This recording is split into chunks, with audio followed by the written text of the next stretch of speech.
Assalamualaikum, selamat petang semua, apa khabar? Okey, kita cerita sedikit lah tentang pelajaran dari militeri Hamas dan Israel.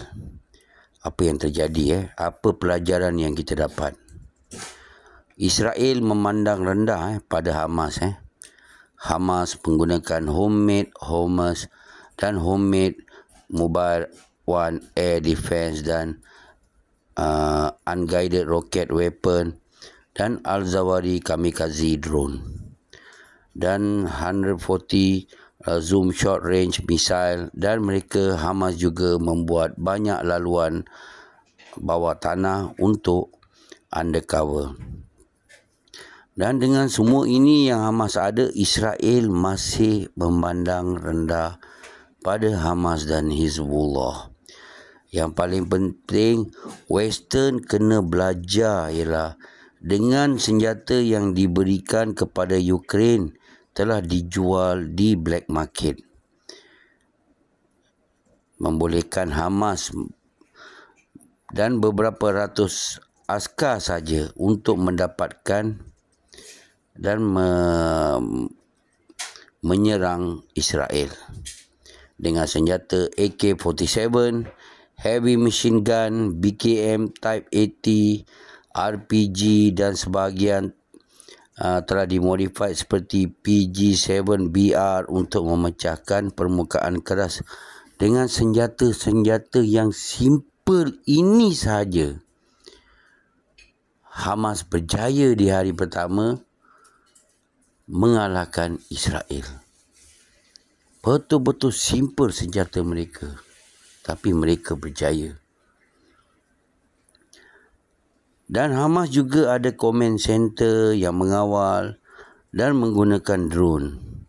Dan masih ada lagi yang tak belajar tentang perang Ukraine ini. Drone war, teman-teman. Telah saya katakan, zaman sekarang adalah zaman drone war. Bayangkan, awak dah tak payah nak campak grenade lagi. Dengan menggunakan drone, boleh jatuhkan grenade daripada atas ke bawah. Macam ni zaman sekarang perang, teman-teman. Banyak menggunakan drone. Dan juga Israel juga tidak ada drone jamming system. Dia masih tidak ada. Dan di Ukraine, perang di Ukraine, Rusia telah menggunakannya. Kenapa masih lagi mereka tidak belajar apa yang terjadi di Ukraine? Sebab tu Hamas menggunakan drone yang murah untuk melawan Israel. Dan ini adalah kelemahan Israel. Masih ego. Mereka ni semua ego. Kerana mereka mencipta senjata kan, jadi mereka ego. Jadi tak nak belajar. Lepas ni baru mereka akan belajar. Sebab itulah hari pertama perang ini, kita melihat Hamas hanya menggunakan drone yang murah. Kamikaze drone. Tapi Israel mempertahankan diri dengan pertahanan udara mereka yang mahal. Sebab itulah sekarang mereka akan berfikirlah. Dan ada berita juga bila askar Hamas menyerang hari pertama kebanyakan askar Israel tak mampu melawan dan freeze macam terperanjat. Kerana mereka umur bawah 30 tahun kebanyakan yang bertugas bawah umur 30 tahun dan tidak ada pengalaman dalam perang. Sebab tu mereka terkaku. Alih-alih kena serang macam tu, dan kebanyakan mereka lari dan ada yang meninggalkan tank mereka. Saya pun tak tahulah kenapa. Saya ni bukan pakar tank. Tapi kenapa mereka boleh tinggalkan tank mereka tanpa diserang ke tanpa apa?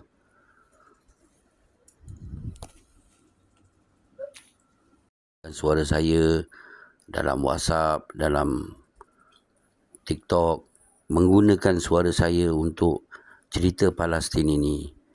Saya tak salahkan anda. Memang ini bagus untuk jalan Allah. Tapi jangan lupa letakkanlah nama saya Update Dunia supaya orang tahu daripada mana suara itu datang. Jangan menggunakan suara saya ini seperti suara anda. Jadi minta tolong teman-teman yang menggunakan suara saya, taruhlah nama Update Dunia untuk membuat berita anda.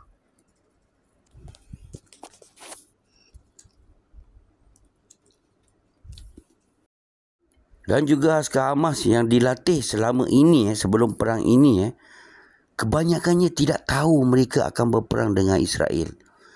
Mereka ingat yang mereka akan dihantar ke Lebanon ke tempat lain, Syria ke apa ke, untuk membantu negara-negara ini.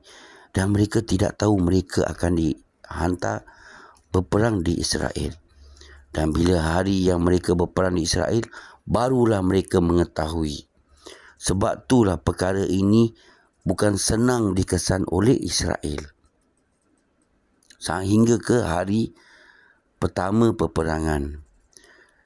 Dan seperti yang kita tahu, Hamas menunggu Israel dalam Gaza dengan bandar yang penuh dengan orang awam.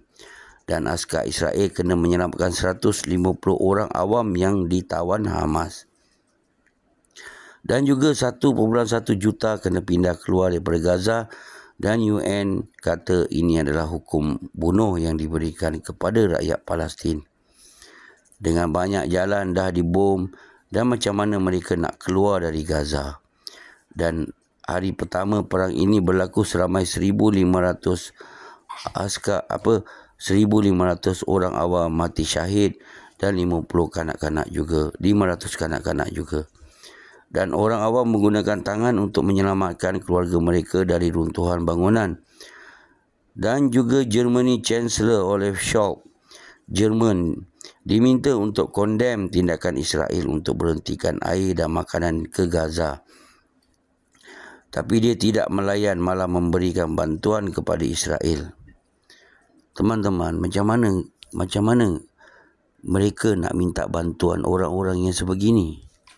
Macam Olaf Scholz, Perancis, Olaf Scholz Jerman, Perancis, Itali, Amerika, lagi negara NATO semua. Macam mana mereka boleh meminta tolong orang-orang yang sebegini terhadap Palestin? Memang tidak akan dilayan.